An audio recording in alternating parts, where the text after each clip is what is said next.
السلام عليكم ورحمة الله وبركاته. الموضوع طلع مش موضوع ترند أو ظاهرة طالعة، دي حرب ممنهجة على أركان الإسلام الخمسة. بعد ما قالوا إن الصيام عشان نحس بالفقراء، رغم إن الصيام ركن من أركان الإسلام، خدوا بقى المصيبة الجديدة بتاعتهم.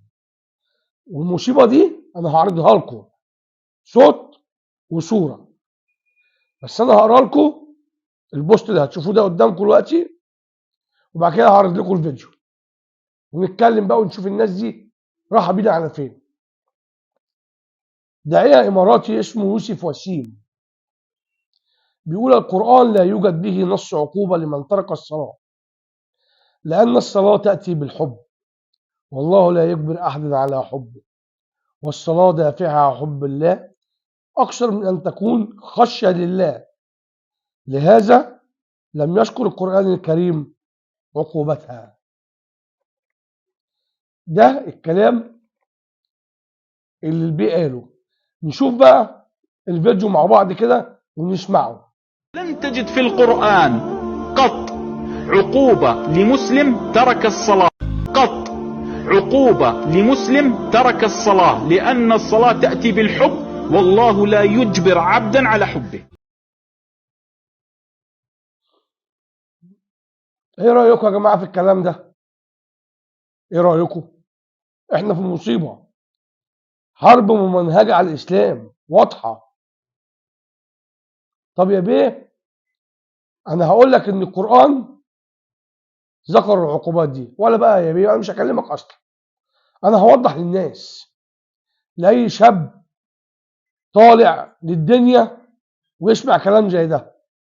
لا يا جماعة، الصلاة ذكرت عقوبتها في القرآن الكريم. الصلاة ركن من أركان الإسلام الخمسة. الصلاة ركن من أركان الإسلام، مش زي ما البيه قال ربنا قال عقوبة الصلاة للكفار بس. ده أنا عشان أكون مسلم لازم أصلي، إن الصلاة تنهى عن الفحشاء والمنكر. طيب هقول له الآيات وبعد كده نتكلم بقى اللي احنا عايزين نقوله. بسم الله الرحمن الرحيم. إن الصلاة كانت على المؤمنين كتابا موقوتا. الآية 103 من سورة النساء. إن الصلاة كانت على المؤمنين كتابا موقوتا. ربنا بيخاطب المؤمنين هنا مش الكفار زي ما انت ادعيت. ربنا بيخاطب المؤمنين مش الكفار زي ما انت ادعيت. بسم الله الرحمن الرحيم. فخلف من بعدهم خلفا أضاعوا الصلاة واتبعوا الشهوات فسوف يلقون غيا. سورة مريم الآية 59. بسم الله الرحمن الرحيم. يا أيها الذين آمنوا إذا نودي للصلاة من يوم الجمعة فاسعوا إلى ذكر الله.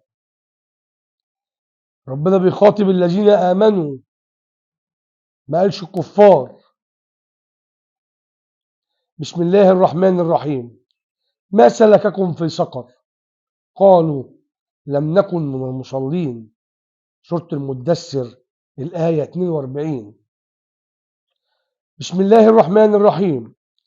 فويل للمصلين الذين هم عن صلاتهم ساهون. سورة الماعون الآية 5.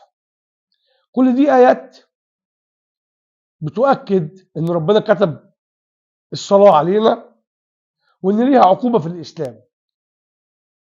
الناس دي بقى طالعة بتروج لإيه؟ أنا مش عارف. يعني أنا مش قادر أفهم الناس دي مدفوع لها ولا. على فكرة يا جماعة، الحرب مش لازم تكون حرب دبابات ومدافع، دول بيدمروا جيل.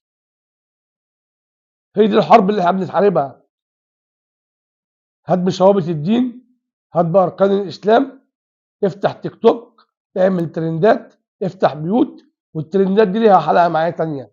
الموضوع ده كبير قوي على فكرة، لكن احنا لازم لما نشوف حاجه زي كده ندافع عن ديننا بدافع الغيره. احنا مش شيوخ، انا ما بقولش انا شيخ، انا مش شيخ، انا واحد بيغير على دينه، بصيب وبخطأ وبصلي وبتكعبل وبقوم وبذنب وبستغفر، انا واحد عادي خالص. لكن ربنا هيسألنا لما شفنا حاجه زي كده سكتنا ليه؟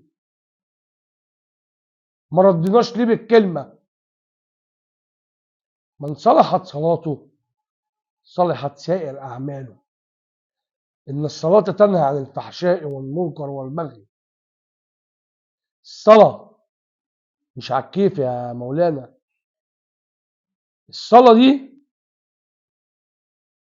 فرض عشان تبقى مسلم، ركن من اركان الاسلام بتاعتك، شهاده ان لا اله الا الله وان محمد رسول الله، صوم رمضان، الصلاه، ايتاء الزكاه، وحج البيت لمن استطاع اليه سبيلا.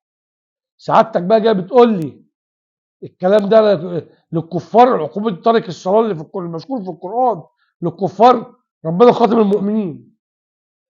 يا جماعه انتبهوا لعيالكم، شوفوا الناس بيسمعوا ايه على النت.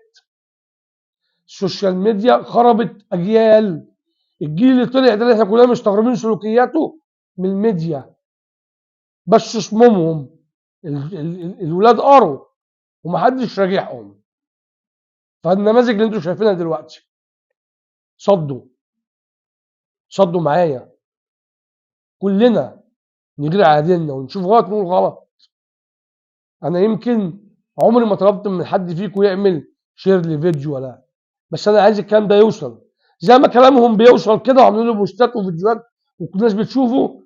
عايزين الناس تشوف ان الكلام ده غلط ومردود عليه بآية الله الكريمة.